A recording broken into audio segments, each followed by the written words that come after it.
Welcome back to the channel. As always, if you're copy trading, you're an absolute moron and you deserve to lose all your money.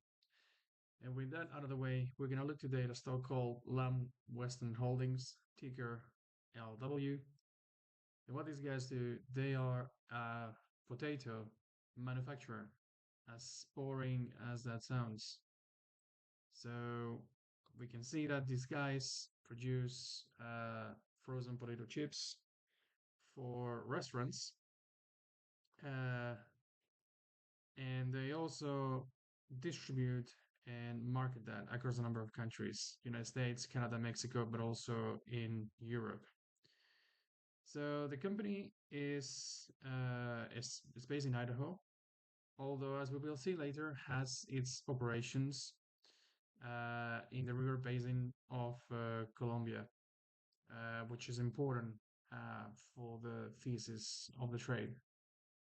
So if we look at what's been happening with the performance, we can see that they're not having a good year so far. As a matter of fact, they just finished financial year 2024.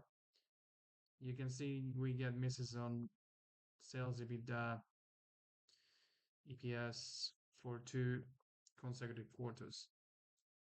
So, of course, that has affected uh, the stock price, which is currently trading at a valuation of 14.9, which is just above the sector, uh, excuse me, just below the sector average. If we take a little bit closer look, we see that the stock has fallen precipitously over the last few months. So this is 2023. And we zoom in a little bit, it's kind of flat, right? And then after earnings reports, the stock keeps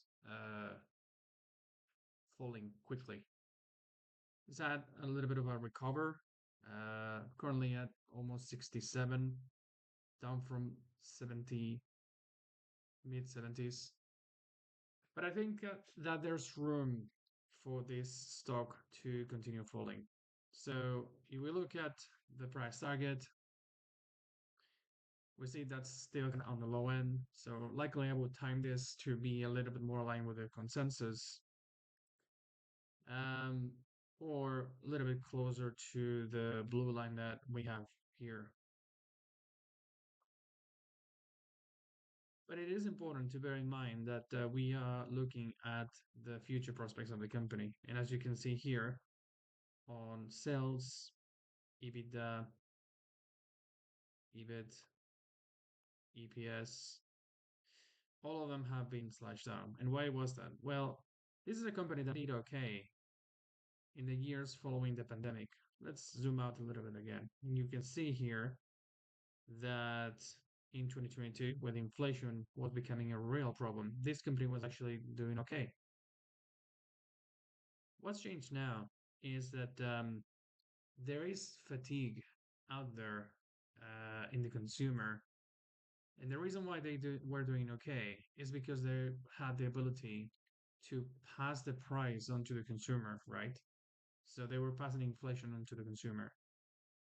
But now the strength of the consumer is deteriorating, and inflation is also subduing. So this is a lever that they do no longer have the ability to pull. And at the same time, and this ties back to the sector, they have the highest debt to equity ratio when you look at the peers that they compete with. So with all that, how does that translate into the financials? Well, you can see that sales have started to decrease year to date, which is 5% almost. It's not an insignificant number. But more importantly, margins such as gross profit are starting to fall back into levels of 2023. EBITDA margin also falling.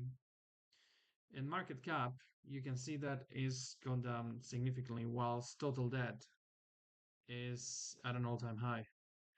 Now, here what's interesting is that their cash and equivalents is very low. They're they're running out of money. So it's not looking great at present with what's happening with the company. But what else is happening? Well, we can see that the earnings expectations for next quarter have been downgraded by the analyst community. But what I found that is quite interesting is that the company acknowledged the poor performance, and they alluded this to price mix results being below their expectations, as well as a slowdown in restaurant traffic in the US. So think about it. These guys are the type of company that sells McDonald's their fries to serve at the restaurant. And they slashed the 2025 guidance. So they said that 2025, which is the quarter that we're in and will be reporting on the 1st of October, are going to be challenging. So they say the operating environment has changed rapidly, and they're making operational adjustments. So they're rolling their MOP. However, they did say um, that is not going to be fixed overnight. Now, there are, in my opinion, uh, other reasons why they are going to continue struggling. Not necessarily because they're doing the wrong thing, but the sector continues to be dropping. So we get same store sales growth negative 2.3% in July, with traffic falling at 4.6%, which is a big number. So this is for all restaurants in the US. And the factors for that, according to producedbluebook.com, was through a combination of external factors, such as surge in viewership for the Summer Olympics, rising COVID-19 cases, and hot weather in West and Northeast. There's an important topic we'll discuss later because it ties in with their manufacturing facilities. So that happened across the whole restaurant segment, the whole restaurant industry. But if we look at revenuemanaged.com, we see that QSR, that's quick service restaurants, so fast food and those kind of places.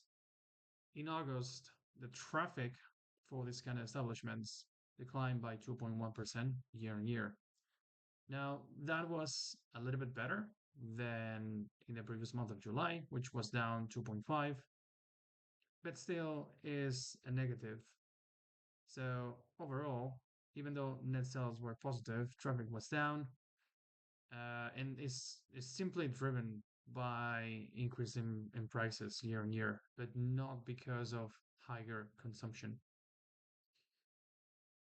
So we get the same picture again for July. So in other words, the restaurant sector is not doing well. Now, these guys I mentioned before, the hot weather impacting crops as well. Hot weather is not good because it can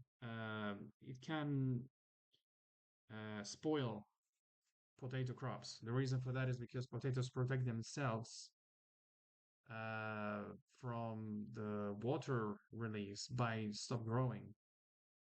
And particularly in the West, which the Columbia River Basin, where their manufacturing producing facilities are based, this has been the case over the summer.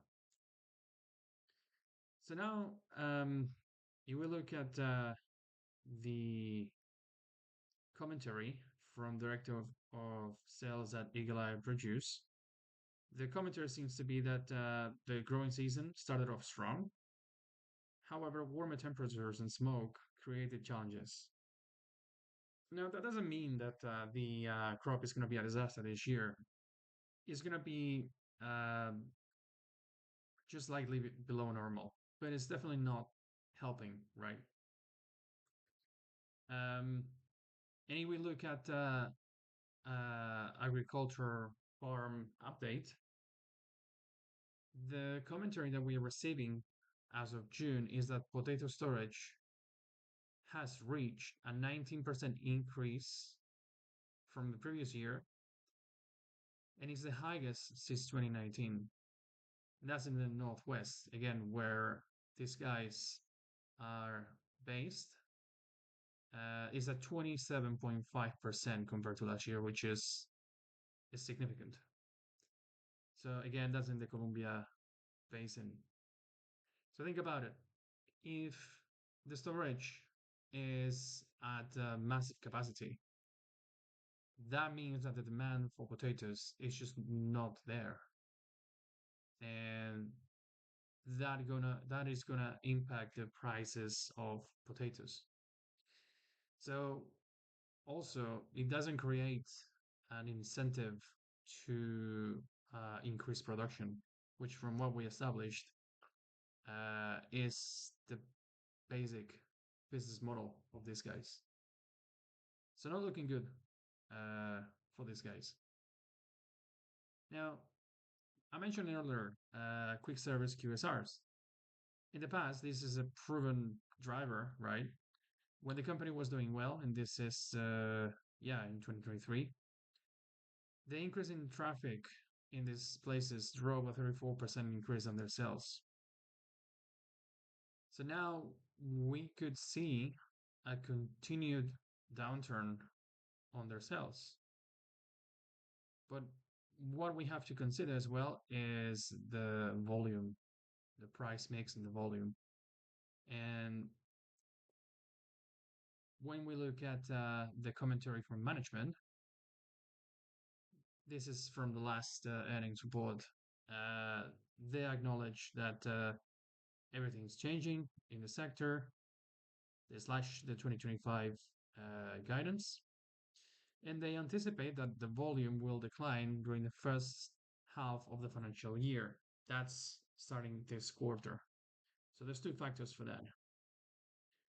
The casual service and casual dining QSR chains uh, experiencing softening demand,